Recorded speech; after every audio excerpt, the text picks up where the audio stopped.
watching Just the News. I'm Amita Balachandra. Top story today is an update that's coming on the Lakhimpur Kheri case. The Supreme Court today set aside bail granted to Ashish Mishra, son of Union Minister Ashish Mishra, and he was the main accused in this case. Now, bench of Chief Justice N.V. Ramana, Justice Suryakant, and Justice Hema Kohli asked him to surrender within a week. Now, Justice Suryakant, who read the operative part of the order, said, and I quote, the denial of victims to be heard and the tearing hurry shown by the High Court merits the setting aside of the bail order, end quote. Now, family members of the victims of the Lakhimpur Kheri incident had moved to the Supreme Court challenging the Allahabad High Court order which had granted Ashish Mishra bail. Now, on October 3rd last year, 8 people were killed in Lakhimpur Kheri during violence that erupted.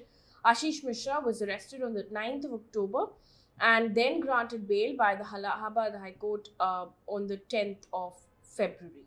On to COVID news in the country. Now, India has recorded 2,183 new COVID cases. That's a 90% jump from what we had reported yesterday, because yesterday it was 1,150 new COVID cases. 214 deaths have been reported in the last 24 hours. Currently, almost all states have eased COVID restrictions on public movement. Some states like Maharashtra has even lifted the mask mandate as well. In the meantime, the union government has written to the Kerala government asking it to continue updating daily COVID cases and deaths reported across the state, adding that the lack of data from Kerala is impacting national statistics. And this comes after Kerala had not reported its daily COVID cases in the last 5 days. It had announced, in fact, last week that it will not be releasing daily COVID cases in view of decreasing number of cases. So the number that came in from Kerala was really after 5 days, but now the centre has written to the Kerala government saying that they need it every single day. In view of increasing COVID cases now, Uttar Pradesh government has made it mandatory for people to wear a face mask in public places in the capital city of Lucknow and 6 NCR districts. Now, the 6 NCR districts are Gautam Buddha Nagar, Ghaziabad, Hapur, Meerut, Bulandshahr and Baghpat. Moving on now, news coming in from Gujarat, and this is a worrying piece of news because we've seen over the last couple of days a series of communal incidents take place in the country. This comes in from Gujarat. A minor road accident has led to a communal clash in Gujarat's Vadodara city. The police said rioters threw stones, vandalized a shrine and damaged some vehicles. 3 people have been injured and 19 have been arrested. Now, according to the police, the clash broke out following a road accident involving 2-wheelers belonging to people from 2 different communities in the city's Rapura locality. The matter escalated, and in no time, people from 2 communities gathered and hurled stones at each other. Not just in Gujarat, but there was an incident that took place in Karnataka's Hubballi as well. Around 88 people have been arrested after a mob threw stones at the old Hubballi police station in Karnataka last night. Now, 12 police personnel, including an inspector, have been injured. Section 144 has now been imposed. Police resorted to mild lathi charge and used tear gas shells to disperse the mob. Now, the police have said that a man had shared an objectionable post on social media targeting the Muslim community, which others took objection to and lodged a police complaint. Post that the police arrested this man, but people were not satisfied with the action, and a large number of people gathered outside the police station around midnight and in fact went on a rampage. While reacting to this incident, Chief Minister of the state of Karnataka, speaking in Hospete, has called the incident an organized attack, although the police officials in Hubballi did not mention any possibility of the attack being planned. He said, and I quote, "We have arrested all accused and further investigation is on. Action will be taken against the perpetrators after the investigation," end quote.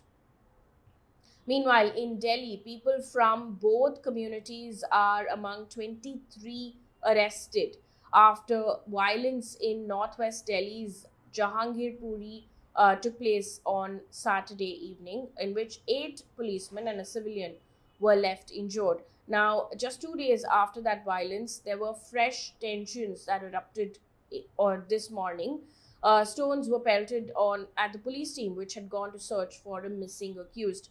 Now, the police had gone to search for one Sonu, who was caught on camera, open firing during the clashes in Jahangirpuri on Saturday during Hanuman Jayanti procession. Following that violence that took place on Saturday, the main conspirators behind the clashes and another person who allegedly fired a bullet that hit a sub-inspector have now been arrested. Delhi Police Commissioner Rakesh Asthana has said, and I quote, 23 people have been arrested. They are from both communities. 8 have a previous criminal record. Action will be taken against any person found guilty, irrespective of their class, creed, community, and religion. End quote. Meanwhile, the Rapid Action Force personnel have been deployed in the area to maintain peace. Moving on now, in Maharashtra, a similar incident took place on Sunday evening where curfew now has been imposed in the neighboring cities of Achalpur and Parathwada in Maharashtra's Amravati district. While communal violence broke out on Sunday evening because a person hoisted a saffron flag in a Muslim-dominated area. Following this, members of both the communities threw stones at each other. And this is according to Indian Express, which has said that no deaths or loss of property were reported, although 2 policemen sustained minor injuries. So far, 23 people have been arrested for rioting and assaulting on duty personnel, and FIRs have also been registered by the police. In an update in the Khargone clash that took place during Ram Navami procession, according to the Indian Express, a 28-year-old man who had gone missing during the communal clashes in Madhya Pradesh's Khargone city on April 10th was declared as the first casualty in this violence by the district administration today. Now, the family members alleged to cover up by the police. They claim that his body was kept at a government hospital for 8 days without informing them. Now, the district administration has announced 4 lakh rupee compensation to his family. The Home Minister of Madhya Pradesh has said that investigation is currently underway and murder cases have been registered against 7 to 8 people. To give you a bit of a background, on the 10th of April, some people had allegedly hurled stones at a Ram Navami procession, objecting to loud and provocative music being played in the Talab Chowk area of Khargone. Subsequently, clashes broke out and at least 24 people were reportedly injured. On to politics right now, starting off with Maharashtra. The Home Minister of Maharashtra has said today that the state's District General of Police and Mumbai Police Commissioner will prepare guidelines on the use of loudspeakers, which will be issued in a couple of days. Now, this comes after MNS Chief Raj Thackeray had asked the government in power in the state to remove loudspeakers from mosques by the 3rd of May, arguing that members of other communities are unwillingly forced to listen to the prayers of Muslims due to loud sound. He had also threatened to play Hanuman Chalisa outside mosques in a higher volume after the 3rd of May.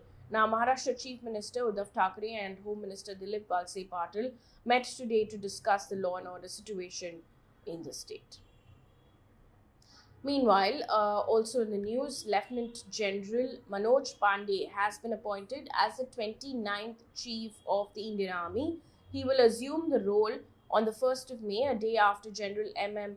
Naravne is slated to retire from his services. Now, Mr. Pande is the first officer from the Corps of Engineers to become the Chief of the Indian Army.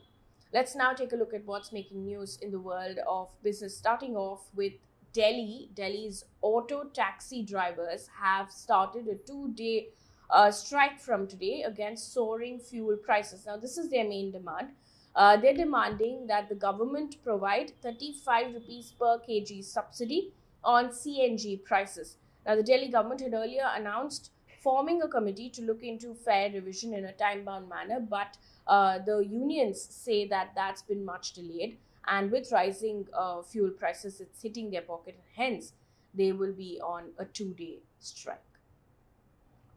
Meanwhile, according to the World Bank, extreme poverty in India is 12.3 percentage points lower in 2019 than what it was in 2011, as poverty headcount rate has declined from 22.5% in 2011 to 10.2% in 2019, with comparatively sharper decline, according to this report, in rural areas. Now, in rural areas, it's declined from 26.3% in 2011 to 11.6% in 2019.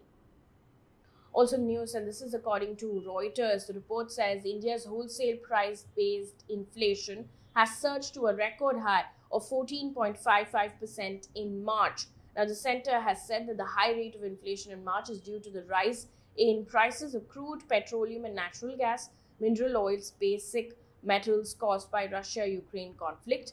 In March 2021, the wholesale price inflation index was 7.89%. Meanwhile, Nifty has ended below 17,200 and Sensex tanked 1,172 points.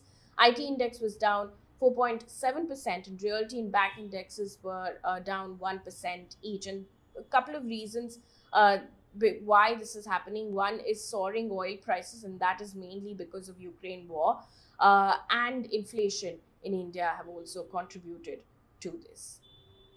On to international news, starting off with the United States. Now, 2 teenage boys were killed and 8 other people were wounded after there were gunfires at a party in a short-term rental home in Pittsburgh early on Sunday. Now, there were 3 mass shootings that took place, and this was one of the 3 mass shootings that took place across the US on Easter weekend. Now, the other 2 shootings, both in South Carolina, left a total of 18 people with injuries.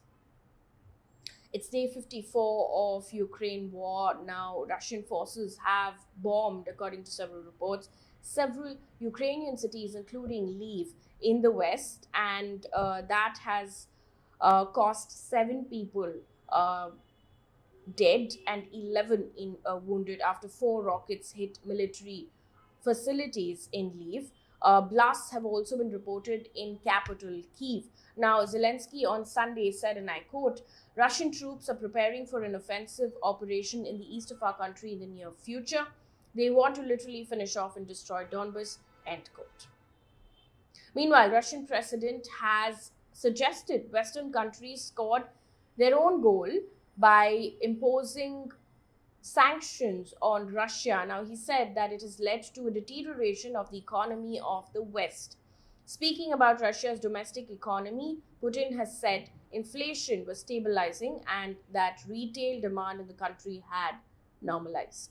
Also, an update on what's going on in Sri Lanka. Sri Lanka's president has appointed a new cabinet of 17 ministers amid the ongoing anti-government protests in the country. That's because of the worst ever economic crisis that Sri Lanka is facing. And this is a report by ANI, which says, and which is quoted a ruling party MP, and I quote, "New cabinet is set to be sworn in today. President and Prime Minister to continue. Some new young faces will be taken in as cabinet ministers," end quote. Now, people have been protesting over the last 1 month or so, demanding that the Prime Minister and the President step down immediately. That hasn't happened, but Sri Lanka continues to face a massive short supply of fuel, drugs, and people have taken to the streets protesting the government step down. That brings us to the end of this bulletin. Thank you so much for watching. Good night.